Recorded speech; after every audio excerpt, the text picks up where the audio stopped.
people, empathetically and intimately. Historically, marketers have used storytelling in order to connect emotionally to the consumer. Since social media diversifies, marketers must explore new avenues in which to target the customer before they disengage. Here enters 360-degree video. VR and AR is still in its infancy, and marketers are still trying to understand the ins and outs of the technology. I do believe that it will be disruptive in the future, which is why I've included it for this video. To start us off, we need to understand the two basic parts of what makes 360-degree photos and videos possible. The first is a gyrometer, or accelerator as better well known, and the second is the camera itself. While the gyroscope is a mechanical device, it has been implemented on a micro scale inside electronics. You're probably more familiar with accelerometer. These are just another mechanical micro part of the devices, which are commonly called MEMS. MEMS are just micro resistors. You have a positive charge on one side and a negative charge on the other side.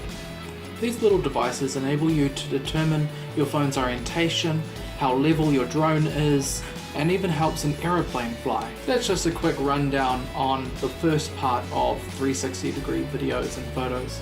So let's move on to cameras. People use cameras for a variety of reasons: to take videos and photos of intimate moments, to communicate an idea, to be artistic, to show other people who they are and what value they have within their peer groups. Essentially, photos and videos enable someone to communicate a visual representation of what is inside their head.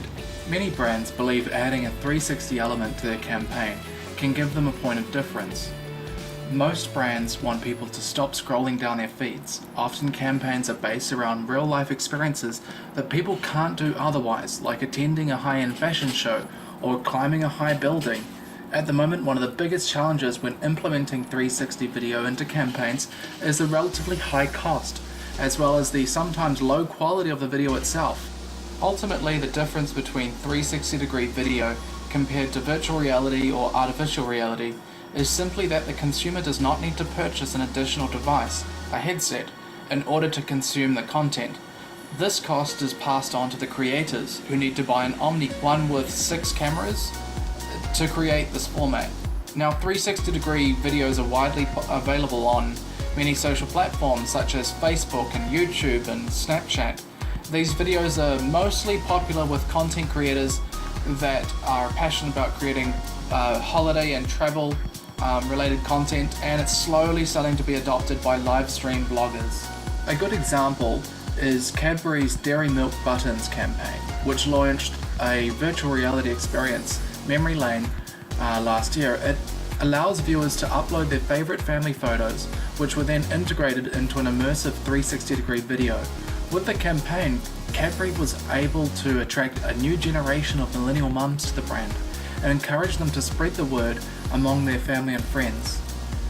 360-degree video elements allow the brand to tap into an emotional space while bringing the brand to life.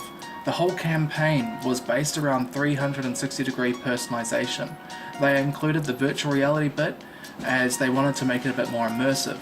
It's steadily becoming more mainstream, so they love trialing and innovating in that space, said Cadbury. 360-degree videos have not replaced any business models, but it is changing how advertisers execute campaigns, and it's becoming a new method for large brands to tell their company stories. Watching a rudimentary video, even on a desktop, serves as a low-impact teaser for more immersive experiences to come. Marketers are producing bite-sized, small, under 1 minute 3D videos to promote upcoming events. Consumers show aversion to adverts. As ad blocking adoption increases across the globe, publishers and brands are turning towards immersive video, namely 360-degree video, to win back some of their market share that they've lost. It provides an impactful, emotionally driven storytelling that's needed to capture the attention of consumers and cut through the saturated ad space. Cheaper marketed 360 cameras usually have low quality resolution and don't perform so well in low light. Not only are 360-degree videos different, but they're also highly engaging. Hong Kong Airlines' 360-degree ad was watched 35 times more effective than the same traditional 2D ad. Meanwhile, Blair Witch Project's VR campaign elicited a 57% voluntary replay rate and consumers are confident in the future of immersive video. 63% of US consumers who've tried an immersive experience feel it's the next big thing in video. The big difference between a 2D video and a 360-degree video is that it enables a consumer to interact with the advert, whereas previously adverts were seen as a nuisance in the timeline.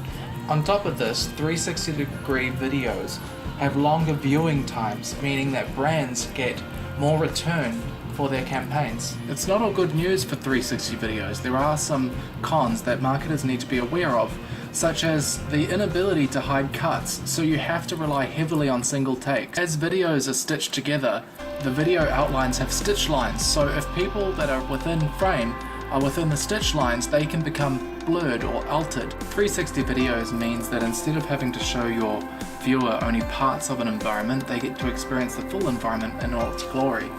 The viewer gets to decide where and when they look, although this can be challenging when trying to craft a linear narrative, somewhat liberating to hand over some of that control. Marketers can enjoy upwards of 50% more complete video views, nearly 5% boost in click-through rates, around 40% reduction in cost per impression, and opportunities to show new products, promote destinations and adventures. So why is immersion important for a marketer? Well, if you think back to an event that you attend, what happens? Do you find yourself thinking about something fuzzy like moods or emotions or pictures surrounding that event? Or do you remember specific scenes or images? Well, for some people, remembering pictures and spatial awareness seems to dominate their thinking practices. Basically, they think in pictures. It's thought to about 60% of people think and remember in this way. So why is that relevant? Well, 360-degree videos allows a brand to capture a moment with the consumer and just be part of that journey. It's more important for a brand trying to build awareness to just be present, not actually be asking the consumer to pay specific attention to them. 360-degree videos enable the marketer to encapsulate the consumer in a moment, and it's that moment that's attached to the brand. By playing with the spatial awareness, you are tapping into a person's long-term memory. This new form of video is most powerful using traditional marketing methods, where in order to make the video go viral, it needs to emit emotions such as joy and surprise. When making these videos, marketers must also take into consideration the location of the logo. A logo that's too intrusive or dominates the viewing experience turns users off and they'll likely stop watching the video. Advertising is not the only industry that's been disrupted. The film industry, established techniques like angles and lighting and established shots and subject focus, risk focus are due for a major update. If the terms and techniques that they use in the film industry do not update, they'll become obsolete. Yes, obsolete. So to wrap this up, I'm just going to run down some of my predictions for 360 video in the future, and also just a recap of what's already happening right now. I think the real estate agent is going to have a massive boost. I think they will be the largest and earliest adopters of 360 video. Some of them are already starting to use it, and I expect that trend to grow. I expect stores to show off their brick and mortar shops with overlays so that people can click the adverts and purchase the product right in store. With that being said, it is easy to incorporate overlays, so I expect gamification to come to 360 video in the near future. Tourism has been a popular user of 360, and I expect that trend to rise. One industry I particularly think is going to have a big shake-up is the journalism industry. I think with large budgets, journalists are going to be using 360 videos way more often just to gather more and more viewers as they move on into the digital age. Some social platforms like Facebook have already offered under 13 platforms free from the R18 version, and so educational institutes will be able to use their Facebook to market to children. I expect the documentary space to incorporate 360 because they have such large budgets. David Akamara has already done a few 360 videos. I expect brands to facilitate recruitment practices by showing potential employees the workplace and what it's like to work there. The movie industry is going to be using 360-degree videos to tease viewers for upcoming latest films, especially big companies like Marvel and DC. Some of the more traditional industries, such as the automotive industry, who rely heavily on selling that experience, I think will be very early adopters of 360 video. Teachers will use 360 video in the classroom much more frequently to help visualize and explain a topic that's seemingly complicated to the students, such as the human anatomy, and to really engage with the students. There's many benefits for the future of 360 video, but most important of all, with all of that interaction and all of that engagement, what do we as marketers get? Data.